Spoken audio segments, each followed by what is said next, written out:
Welcome to the last breakfast. Please enjoy the video. You need Wi-Fi and an Apple ID email ready. Once connected, open Settings and go straight to Messages. Turn iMessage on and choose Use your Apple ID for iMessage. Sign in with the same Apple ID you use on other Apple devices. This avoids needing a SIM for messages. Make sure your primary email is checked for send and receive. Once signed in, iMessage will attempt activation. Give it a minute while you prepare the next configuration steps. Next, tap Send and Receive and review the list of addresses linked to your Apple ID. Select the email you want to receive and start conversations from.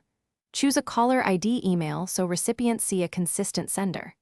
If iMessage shows activating, toggle iMessage off, wait a few seconds, then toggle back on. This forces a retry. Make sure your Apple ID is verified and that the device time zone and date are correct, because activation uses those settings to validate the account. To finish, send a test message to someone using iMessage. Blue bubbles confirm success.